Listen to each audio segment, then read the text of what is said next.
Welcome back to Craig's Cabin. I'm going to take you on a journey to the ruins of Bayham Abbey. Let's go.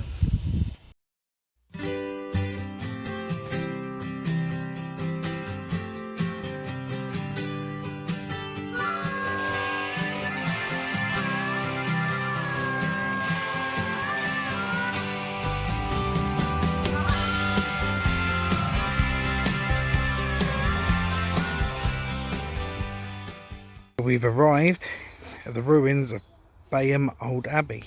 So I'm going to take you around here and I'll do a little bit of voiceover just to tell you about it. So Bayham Abbey, it lies within the valley of the River Tees and it's located near Lamberhurst in Kent and was founded in 1207 AD.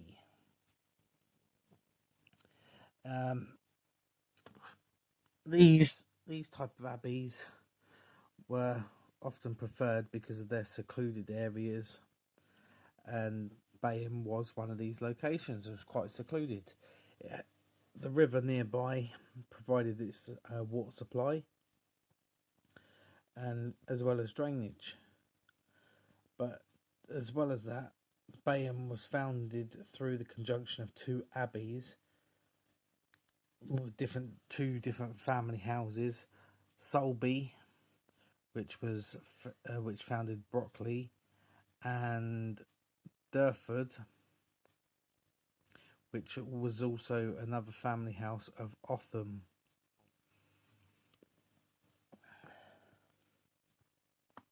Sorry about this, I'm trying to take some pills for me heartburn. So today the Abbey ruins are currently maintained by the group called the English Heritage, which you can find a lot of information on their website.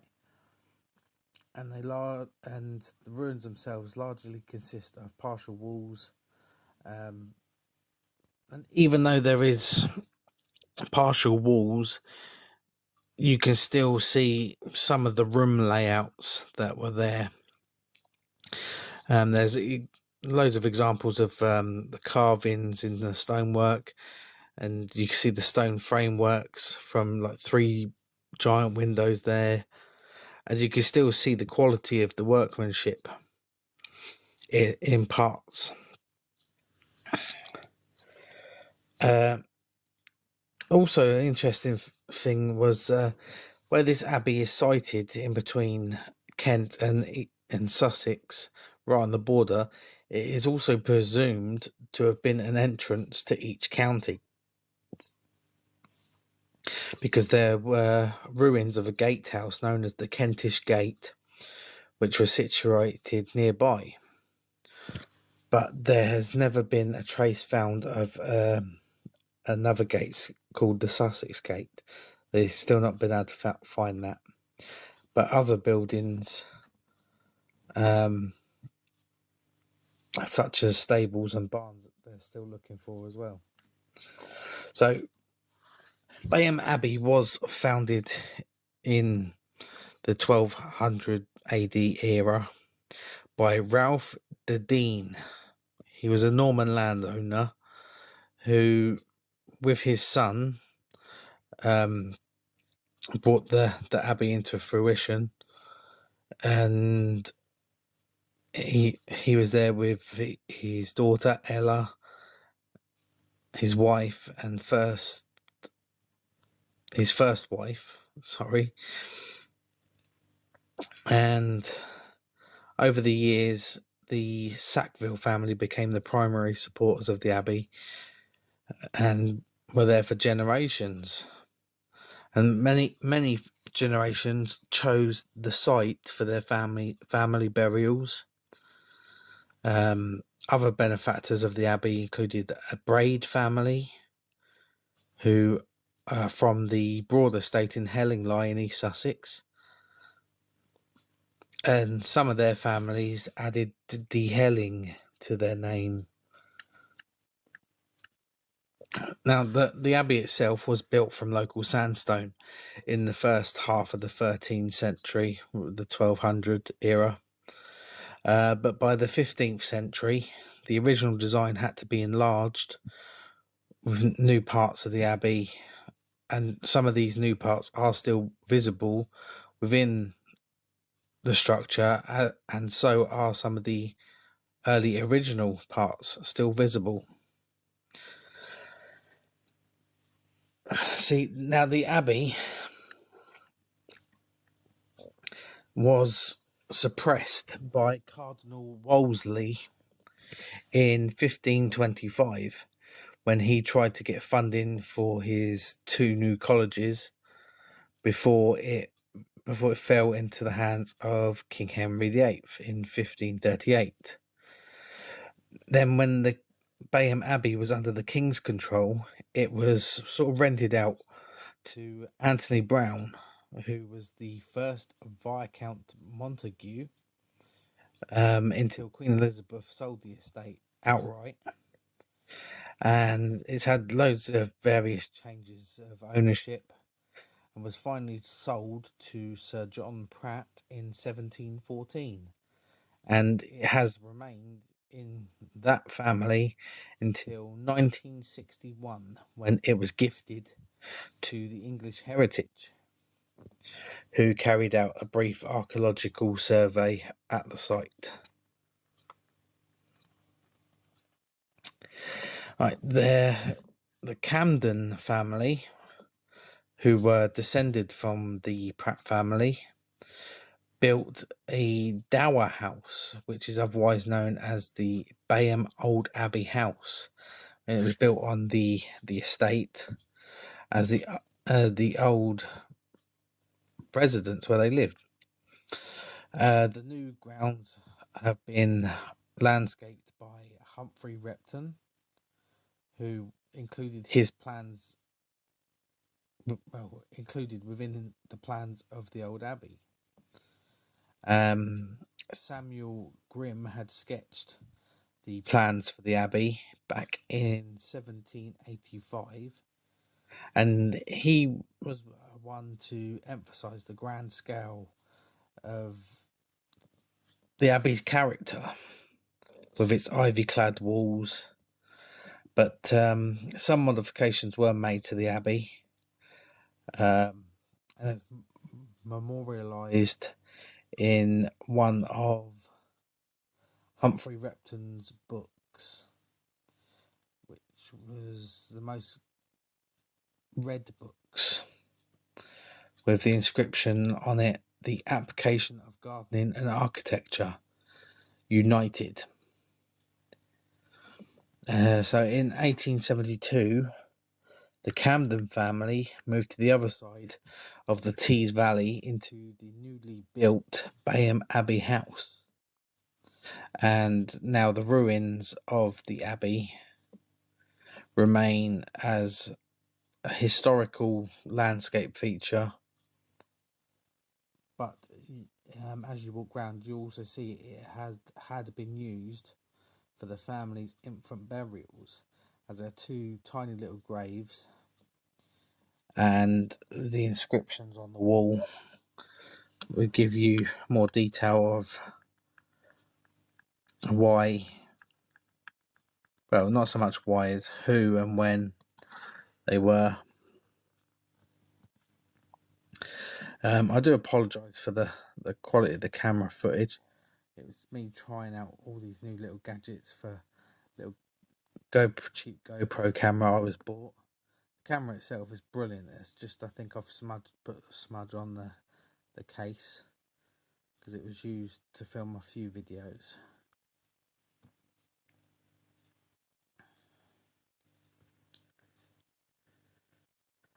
The famous landscape gardener Humphry Repton did also plan the grounds of Kenwood House in London, which I thought was another interesting fact. They do have small talks at some point. They do have a little tiny bookshop there as well, which we wasn't able to visit. And Bayham Abbey is open throughout November from 11 till 3, and the bookshop itself is open from 11 till 3, and the short talks are available on Saturdays from 1 p.m. until they close.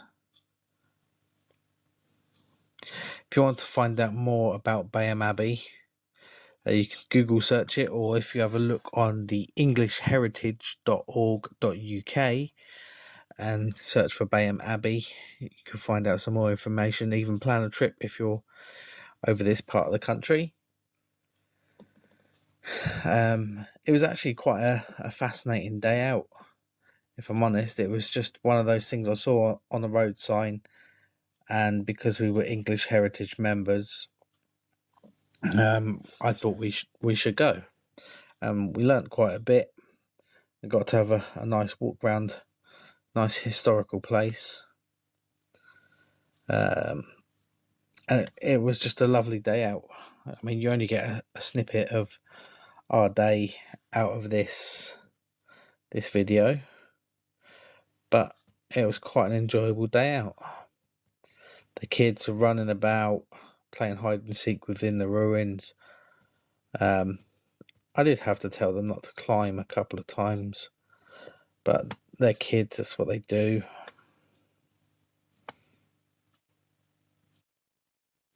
So, I don't know what else there is to say. Also, there is a small car park on the site. There is a £2 charge for non-members, which you pay by text or SMS, however you want to call it. But if you are a member, you should have an English Heritage car sticker, which will allow you to park for free. There is wheelchair access, but there's rough grass, and you should be aware that if it's been raining, it might be a bit wet and boggy. There's no facilities available, but there are villages within 4 miles, and there are other English Heritage and National Trust places nearby to visit as well, so you could make a day of it and do a few of those and stop at local village for lunch. You are allowed to take your dogs. Dogs are welcome, providing they're on the leads.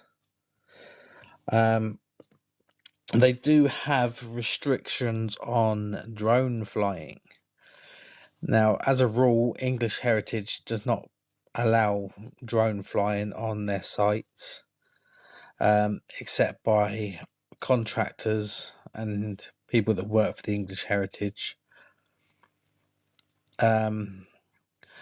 But if you talk to the English Heritage and arrange it, and you meet their criteria, because they have to, and you have the right insurances, and you've jumped through every little hoop, that you will be allowed to film at certain times when you have arranged it. They do have a little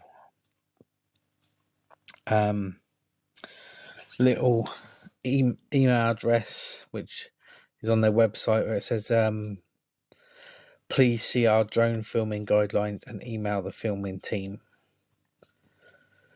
So you can also, it's not far away, you can also visit the 1066 Battle of Hastings Abbey and Battlefield. Also Pevensey Castle, which was apparently the landing site for William the Conqueror's landing in 1066, which is, it says here on the English Heritage page, that it's only 19 miles away from Bayham Abbey. Just scrolling down to see what the nearby places are. There is the Old Sour Manor, which is 11 miles away from Bayham Abbey. There is St Leonard's Tower, which is 12.8 miles. And Sutton Valence Castle, which is 12.9 miles. So, yeah, it's not that far away.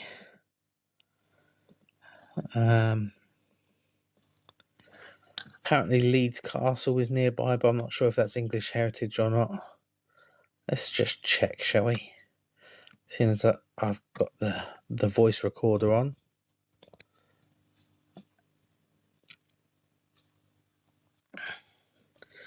Let's click on it. Click on it. View on Google Maps.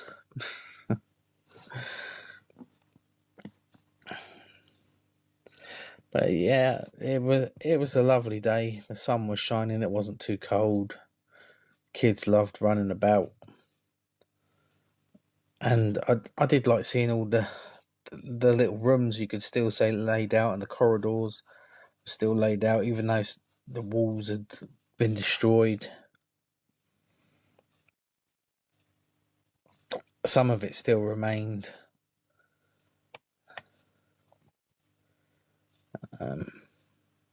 Just trying to find the information about this Leeds Castle, because maybe we could go and do a come with us to there.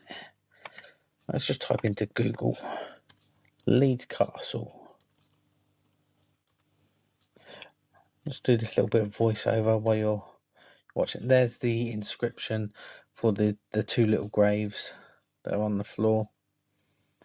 And you see, I was taking a picture. I'm taking a picture of the little gravestones on the floor.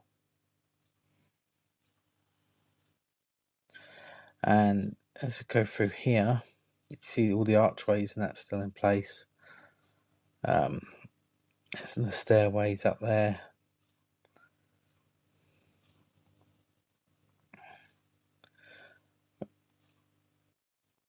And I think I did try and get a good picture.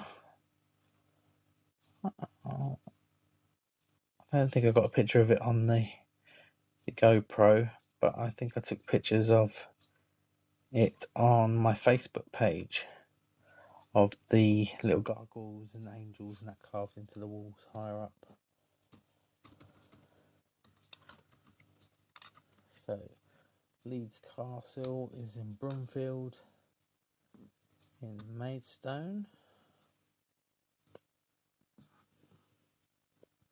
Now, is it English heritage? Is it?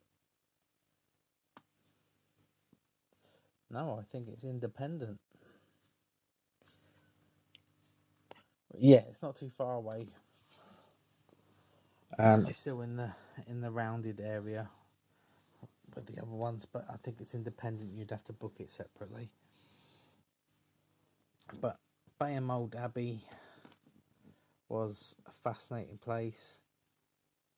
There's loads of information on the sheets and the boards they've got dotted around. I don't know what else to say, really. Let's have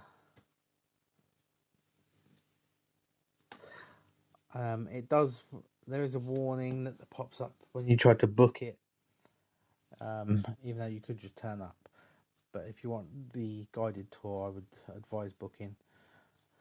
But before you go, they've put up some warnings about deep water, risk of drowning, uneven surfaces, sheer drops, and it says no climbing, which we were quite hot on. When we saw the kids start to climb, we were straight on them because this is history and you should respect the history and learn from it.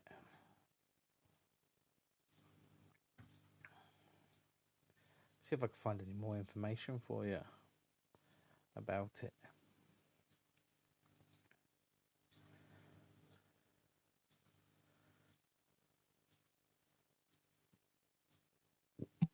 and this is where my internet decides it's going to play silly buggers with me.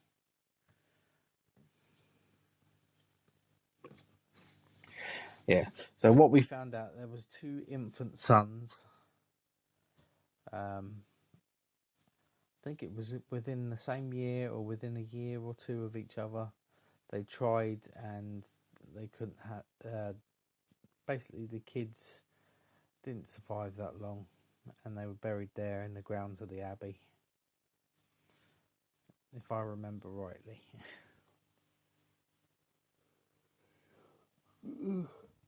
Oh, sorry about this. It's a late night, and I'm editing and doing voiceovers. Hopefully this video has come out better. I do apologise about the date on the bottom. I'm still learning all this technology that I'm getting. Yeah, I don't know. I think I've sorted it out now.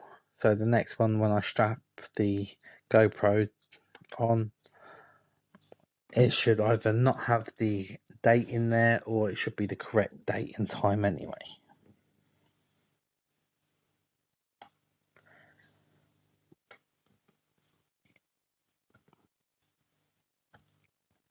So we're at the about 20-minute mark now. I've bumbled my way through this like only an Englishman can, bumbling along.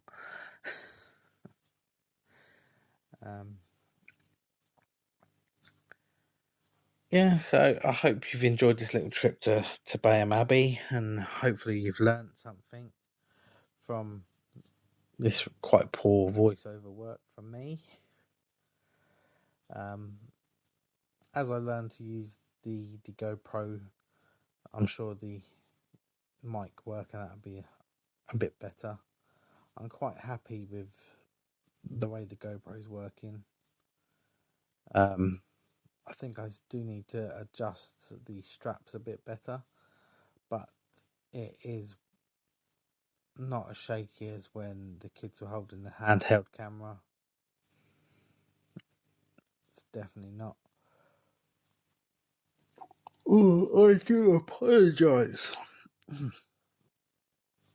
But yeah, that was a little separate building that was still technically on the grounds, but that, I think, was the Kentish gate, which was actually all overgrown one side. And when we went to the side and tried to look round, you could see there was a old footbridge there, but you can't actually get through there because the gates are bolted shut, and everything over the other side is so overgrown you can't actually get through.